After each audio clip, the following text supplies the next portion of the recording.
muito difícil vocês colocar na cabeça dos juízes que existe um ordenamento internacional que se aplica dentro do Brasil.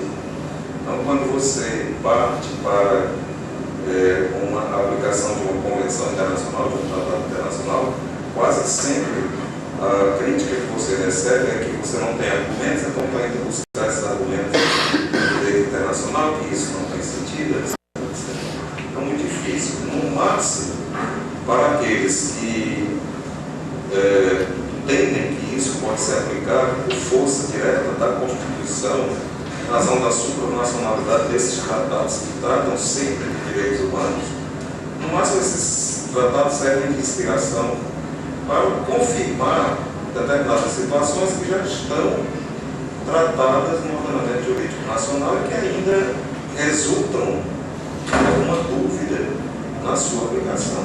Mas, assim, a aplicação direta é muito difícil ainda.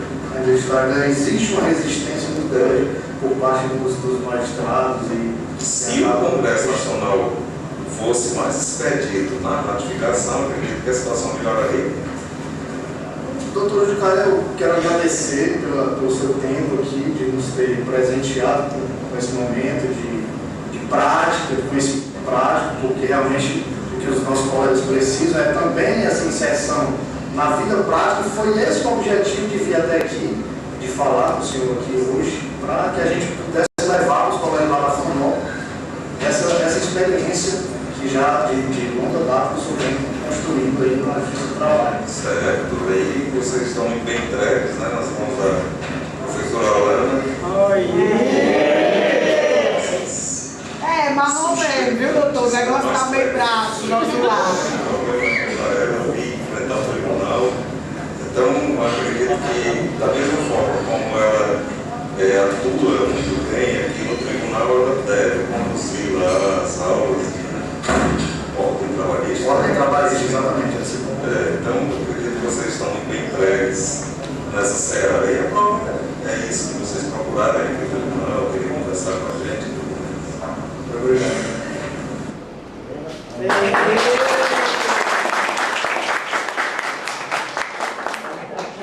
O Jucaia é suspeito para me elogiar. É marrom mesmo, viu? Eu estou muito bem. Se eu fosse para lá, eu ia chorar. Mas se eu fosse ruim, ele ia dizer. Vamos lá dar continuidade aqui. Bem, pessoal, então, como não eu falei, no sentido que vocês acham, né? Passado. É exatamente essa a intenção mesmo, de trazer um pouco dessa realidade para vocês. Foi esse o objetivo. E aí, vamos lá, dar continuidade aqui. Vamos falar aqui um pouco agora das convenções, certo? E aqui, essa convenção 11 é o direito da sindicalização na agricultura, certo? Essa convenção foi aprovada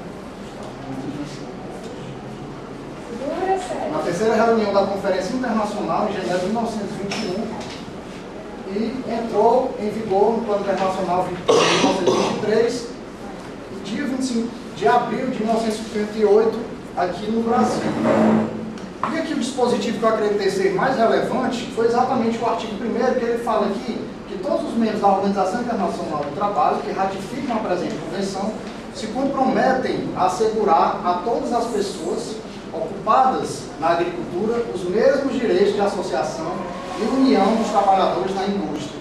Ora, nada mais óbvio. Por que os trabalhadores da agricultura, os trabalhadores do campo, não iriam ter esse direito de repente, poder se sindicalizar, poder se reunir para construir um novo direito, para buscar a luta pelos seus interesses? Por que não na agricultura deveria também existir essa previsão? Então, a OIT, aqui, buscando mais essa realidade, acabou celebrando essa convenção.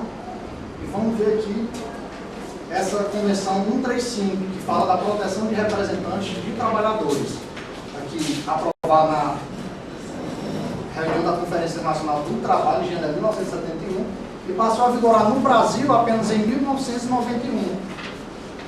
E aqui, fazendo um direito comparado, ele fala o seguinte: os representantes dos trabalhadores na empresa devem ser beneficiados com uma proteção eficiente contra quaisquer medidas que poderiam vir a prejudicá-los, inclusive o licenciamento.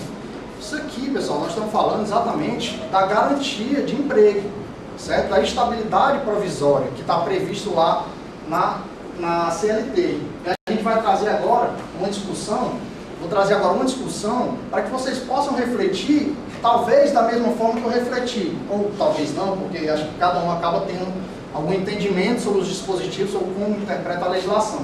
Mas o que eu percebi aqui é que essa estabilidade, o STF tem entendido o seguinte, que essa estabilidade prevista no artigo 543, aqui no parágrafo 3º, quando ele fala que a Constituição Federal recepcionou o artigo 522 da CLT, ele fala numa limitação de 7 membros que fazem parte da direção e os suplentes, certo? Só que a doutrina, o próprio Godinho, ele vem trazer uma discussão extremamente relevante e que eu acabo me apoiando nele. Realmente é muito relevante a discussão que ele traz sobre se realmente a Constituição, ela recepcionou esse dispositivo. Será que a Constituição recepcionou esse dispositivo? Vamos ver aqui como é que ficou essa discussão.